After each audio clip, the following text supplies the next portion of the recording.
Eric Trump appeared on Fox News recently, and in a moment that instantly caught fire online, he made a claim that sounded straight out of a political thriller. Sitting in his usual defensive posture, he looked into the camera and said, "Let's listen to him what he said that." When they raided Mar-a-Lago, I talk a lot about that in the book because I was the guy that got the call from our teams. Obviously, I run the Trump organization. I got a call. The FBI is at the front gates of Mar-a-Lago. They have a search warrant, sir. And I go, why would they have a search warrant? What are they trying to search at Mar-a-Lago? I don't know, but they're demanding that you instantly turn off every security camera. Obviously, Mar-a-Lago is a commercial property, right? They're demanding you turn off your security cameras right now. And then, sure enough, we find out that Jack Smith is planting manila folders on the office of my father, taking these, glamorous photo shoots where he has them all fanned out like a turkey. This was the lawfare. If you've been following the Trump orbit, you'll notice a pattern. Whenever the legal walls start closing in, the family rushes to Fox News to redefine reality before the facts settle in. They twist the timeline, confuse the players, and always portray themselves as victims of an evil, weaponized government. But here's the twist this time: Eric Trump's story doesn't even fit the timeline. The FBI executed the search warrant on Mar-a-Lago on August 8, 2022. Jack Smith wasn't even appointed special counsel until November 18 of that same year, more than 2 months later.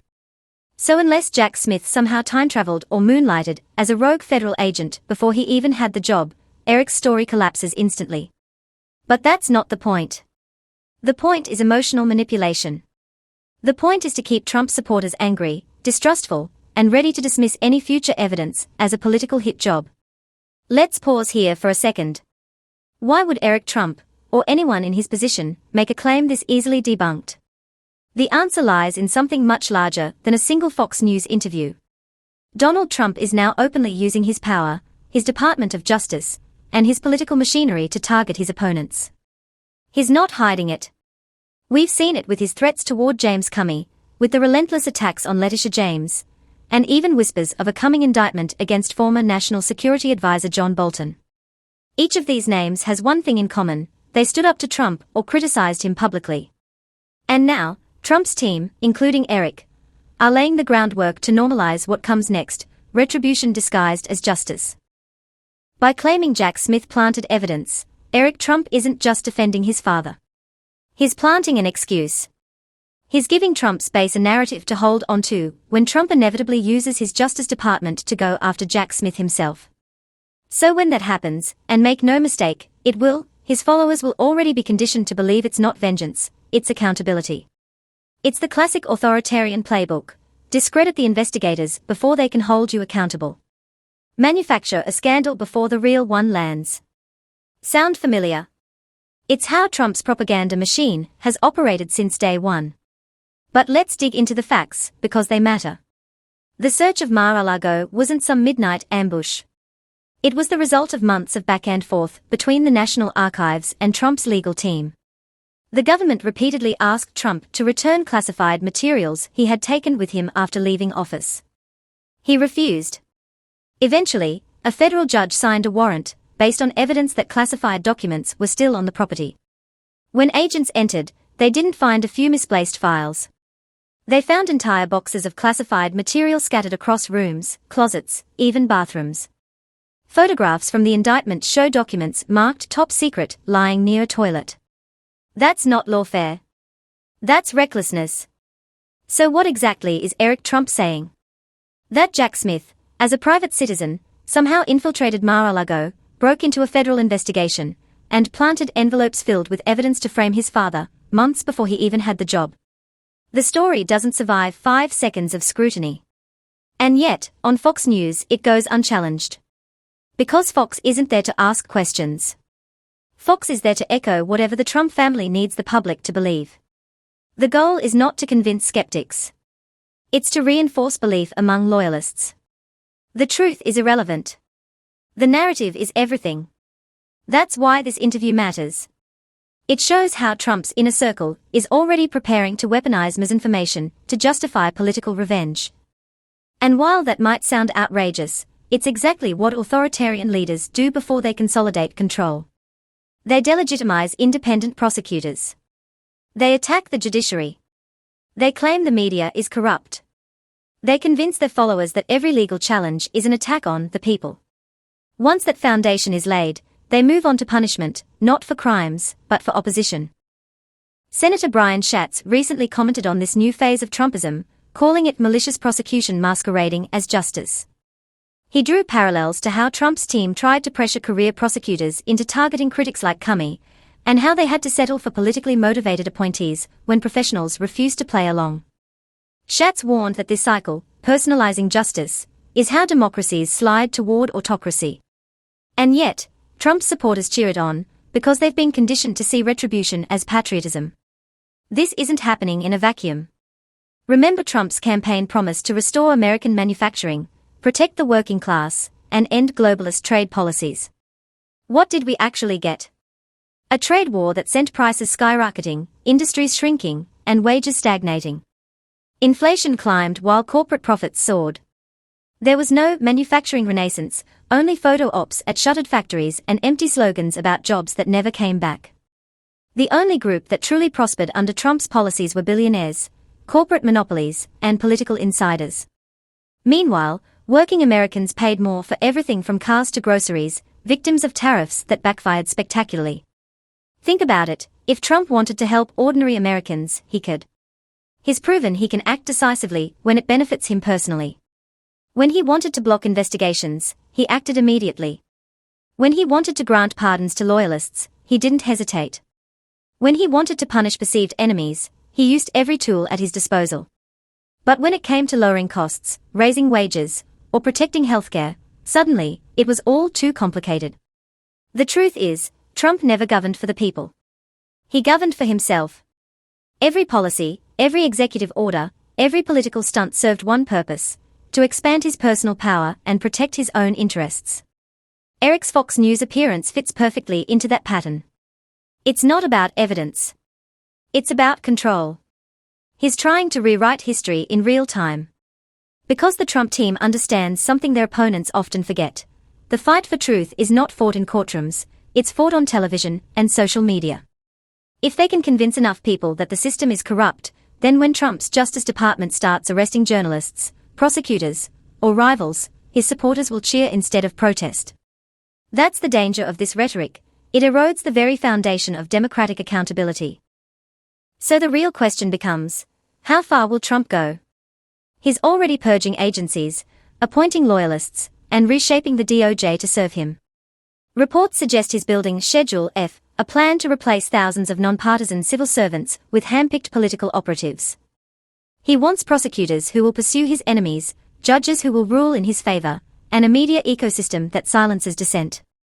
And his family, from Eric to Don Jr., are his messengers, testing narratives, seeding lies, and measuring which conspiracies resonate most with the base. Meanwhile, Fox News plays its role like a well-rehearsed chorus. The anchors nod. The Chiron flashes dramatic phrases like Lawfare against Trump. The audience is fed a steady diet of grievance and persecution. And once that emotional dependency sets in, truth no longer matters. It's not journalism, it's conditioning. The same conditioning that turned Stop the Steal from a fringe theory into a national movement.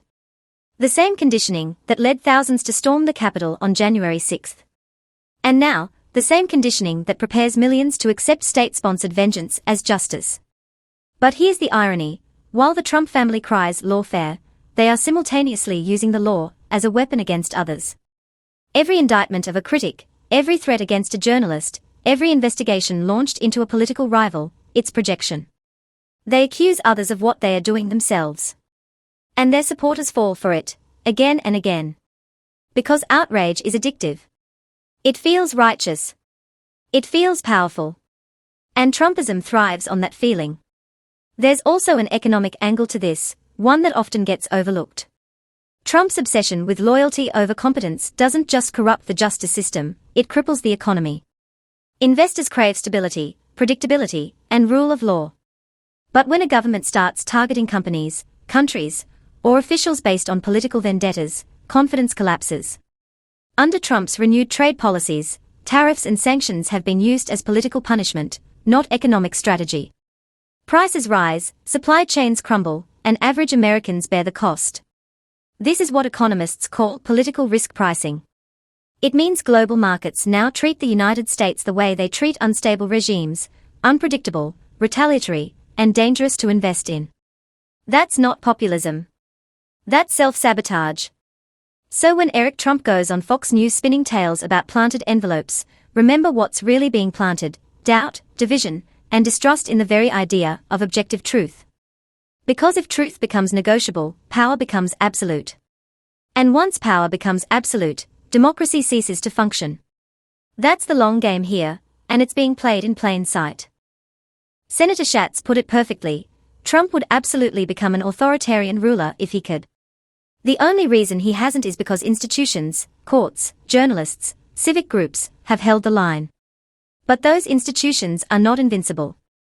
They are made of people. And people can be pressured, threatened, and replaced. That's why vigilance matters. Trump's base may believe they are fighting for freedom, but in reality, they are cheering for control, his control over them, their government, and their country. And maybe that's the most tragic part. Because the very voters Trump claims to champion are the ones he exploits the most. He tells them he's fighting for the working class, but his tax cuts favored the wealthy. He says he's protecting American jobs, but his tariffs destroyed them. He says he's tough on China, but his trade war increased dependence on cheap imports. He says he's draining the swamp, but he's swimming in it. Every promise is a performance. Every outrage is a distraction. Every grievance is a means to consolidate loyalty. So the next time Eric Trump, or anyone in that orbit, claims to be a victim of the lawfare, ask yourself, who actually benefits from that narrative? Does it help working families struggling with inflation? Does it restore manufacturing? Does it strengthen the justice system? Or does it simply give one man and his family more power over the truth? This is not just about politics. It's about the survival of democratic norms in an era where propaganda spreads faster than facts. It's about whether citizens still care to separate evidence from emotion. And it's about whether America can resist becoming a nation where power dictates reality. If you're still watching right now, here's the takeaway: don't underestimate the power of repetition. Every lie told often enough becomes a political weapon. Every false accusation left unchallenged becomes a seed for authoritarianism. And every time truth is sacrificed for loyalty, democracy loses a little more ground. That's why these moments on Fox News matter. They are not isolated gaffes, they are coordinated steps in a broader campaign to erase accountability and replace it with cultish devotion. The next phase of this story is coming soon. Trump's Justice Department is already hinting at new investigations targeting critics. His allies are drafting executive orders to purge federal agencies. Conservative media is preparing the talking points. Eric Trump's planted envelopes claim is just the preview. The real show begins when the machinery of government starts executing those fantasies. The only question left is, will Americans see it for what it is before it's too late? If you found this breakdown important, hit like, subscribe, and ring the bell. Because this channel exists to keep you informed when misinformation becomes the norm. I want you to understand the story before the spin reaches you. Let's make truth viral again. And now I want to hear from you. Do you think Eric Trump's comments were a coordinated part of his father's political defense? Or do you believe he genuinely doesn't understand the facts? Drop your thoughts below. I read every comment, and your insight drives our next video. Because the only antidote to propaganda is participation.